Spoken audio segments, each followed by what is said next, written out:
This is a social science passage on the SAT reading section, and that means we're going to be asked about arguments and ideas and data in these questions. So what I'm going to do in this video is begin the process of SQ3Rs, that's survey, question, read, recite, review. So we're just going to do the first two steps. So in the survey, I'm going to bounce through the passage very quickly. I'm going to bounce through the questions very quickly. When we get to the end of it, I'll ask myself the question, what is this about? What am I expected to know?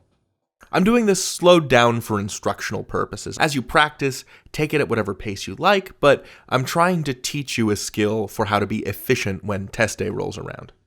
The purpose of this strategy of surveying and then asking yourself what you've just surveyed is to help you from getting bogged down in the passage and its questions. We want you to feel confident, we want you to feel assured, and we want you to have plenty of time. You've got this.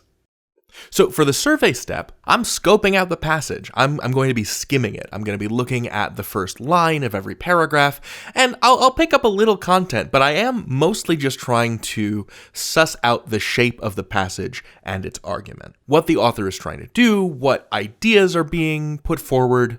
We're just trying to do this very quickly. So I'll put a little dot every time I start a new paragraph. So let's dive into it. To begin with, let's just talk about this blurb up here. The blurb is super important. Sometimes there can be very important information just living in there that's free for the taking. So this passage is adapted from Ian King, Can Economics Be Ethical? And right there, I feel like we've got a main question, right?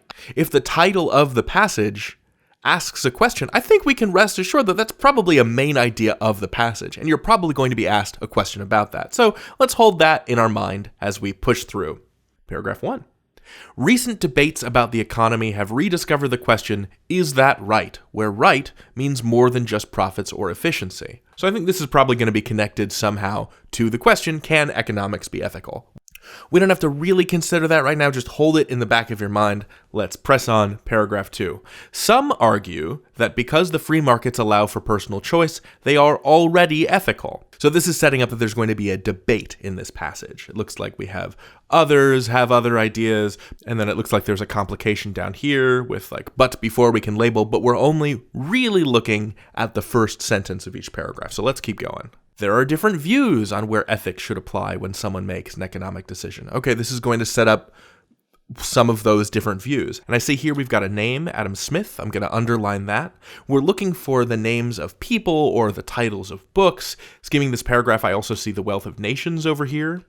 When the passage deploys names, it makes sense to pay attention to them because there might be questions that are attached to those names and maybe the philosophies associated with those names in this case. Here's the next paragraph, paragraph 4. Instead of judging consequences, Aristotle, there's another name, said ethics was about having the right character, displaying virtues like courage and honesty. Now, again, we haven't been reading the passage very closely, but because of the way this sentence begins, instead of judging consequences, Aristotle said, I get the impression that this is being put here to contrast some earlier idea in the previous paragraph. Something to think about. All right, let's move on to paragraph number 5. There is yet another approach. Instead of rooting ethics in the character or the consequences of actions, we can focus on the actions themselves. So it sounds like this is a third distinct idea. We've got the Smith thing in paragraph 3, we've got the Aristotle thing in paragraph 4, we've got this other approach in paragraph 5. I'm going to move on down here to paragraph 6. Many moral dilemmas arise when these three versions, pull in different directions, but clashes are not inevitable. And then I see something in here about fair trade coffee. I'll underline that, see if that's important. Like they're introducing a new concept. Let's move on over here to paragraph 7. Whenever we feel queasy about quote-unquote perfect competitive markets, the problem is often rooted in a phony conception of people. It doesn't sound like this paragraph is going to introduce a new claim. It doesn't sound like it's one of the 3 claims, but it does sound like it's complicating something somehow. And I see here, just letting my eyes flow over the paragraph, that I see the name John Stuart Mill, who is, it seems, another philosopher. All right, and let's take a look at this final paragraph. These human quirks mean that we can never make purely rational decisions. So these human quirks, it seems like it's probably referring to the previous paragraph. but we don't have to dive into that right now. So whatever this complication is, it's being elaborated upon in this final paragraph. Let's look at the last line. Ethical economics would then emerge from one of the least likely places, economists themselves. Cool. I don't really know what that means quite yet, but that's okay. Now, I know that because this is a social sciences passage, there's also a graph. Remember, this isn't the step in which we're reading the passage. We're surveying the passage, and we're also going to survey the questions. But right now, let's survey the graph. We're basically going to survey the graph in the same way that we surveyed the passage, trying to figure out what it's about and what it's trying to say. So, okay, regular coffee profits compared to fair trade coffee profits in Tanzania. Now, if you'll remember, a couple paragraphs ago in the passage, they did mention fair trade coffee in we noticed it in passing. Okay, so let's take a look at the axes. So the x-axis, the horizontal axis, has the year, and the y-axis, the vertical, has amount. Amount of what? US cents per pound. Okay, so this is the amount of profit in US cents per pound for fair trade coffee, which according to the legend is the dotted line, and regular coffee, which is the unbroken line. So looking at this straight away, I can determine that fair trade coffee is consistently more profitable, or has been more profitable from a period beginning in 2000 and ending in 2008 than regular coffee. So we've looked at the graph. Let's take a quick spin through the questions, and then we'll do the question step, which is ask ourselves, what is this passage doing? So question number 1, the main purpose of the passage is to blank. And honestly, I think we could probably answer this question right now if we wanted to. I'm going to put a little star here. I think that there are questions that we could answer after we've completed this quick reading step, after we've completed this survey, without doing an active reading step. Question 2, in the passage, the author anticipates which of the following objections to criticizing the ethics of free markets. Cool, I think we could probably connect that back to the beginning of paragraph 2, but we don't have to think about that super hard right now. And then question 3 is looking for a textual justification for that answer, so we'd have to find which line represents it. Now, I am going to mark line references only when they're in the question stem. So not when they're in the individual answer choices, but I am going to mark up the passage where I see a reference to a question. So for example, in question 4, that calls out line 6. As used in line 6, embraced most nearly means blank. Okay, so I've underlined it. I'm going to write 4 in the margin. And honestly, that's just a vocabulary in context question. You don't need to understand the whole passage in order to answer that question. I think we could answer that one right now. Question number 5 is about the 5th paragraph, lines 38 through 47. Okay, I'm just gonna write a little 5 there. And I think that we could probably take a crack at answering that one if we just spent a couple seconds looking at what the 5th paragraph says. Let's keep going to question number 6, which calls out line 49, the word clashes. As used in line 49, clashes most nearly means... Cool, I've underlined it.